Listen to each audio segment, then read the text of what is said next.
Lead Miss on the beat. Brilliant, yeah. Shanana Holland, Osnol. Hakuda kufananidza mombe nezo vati pakutinga avisa ndikuti mho zvimwe munoti makisa motibata rafu muchida kukombeya mavhu nezvikafu saka usafananidza upenyu tiri kumba kwedu hachisi kwenyu kwenyu kune shuga isu kwedu munyu musazofarisa kubata nyoka menyu ende usafananidza upenyu tiri kumba kwedu hachisi kwenyu kwenyu kune shuga isu kwedu munyu musazofarisa kubata nyoka menyu ukuda petala yekwamtarisi pazonjava kana wiki nichivayo komwari vanokomborera zvakasiyana chanda netariro unouya mukana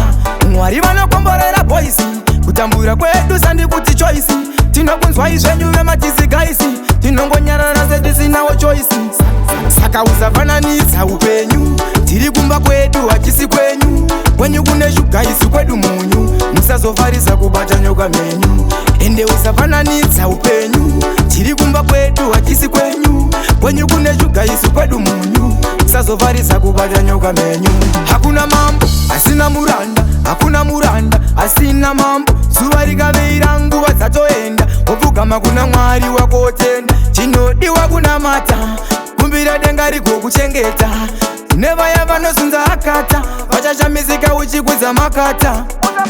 saka usafananidza upenyu tiri kumba kwedu hachisi kwenyu kwenyu kune shuga isu kwedu munyu musazofarisa kubata nyoka menyu ende usafananidza upenyu tiri kumba kwedu hachisi kwenyu kwenyu kune shuga isu kwedu munyu musazofarisa kubata nyoka menyu ukuda petala yekwamtarisi pazonjava kana wiki nichivayo komwari vanokomborera zvakasiyana chanda netariro unouya mukana mwari vanokomborera boisi kutambura kwedu sandikuti choisi tinokunzwa izvenyu vematisigaisi tinongonyarara setisinawo choisi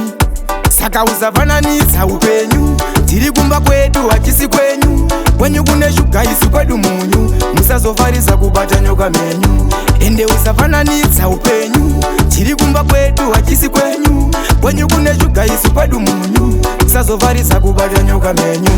saka usafananidza upenyu tiri kumba kwedu hachisi kwenyu kwenyu kune shuga isu kwedu munyu musazofarisa kubata nyoka menyu ende usafananidza upenyu tiri kumba kwedu hachisi kwenyu kwenyu kune shuga isu kwedu munyu musazofarisa kubata nyoka menyu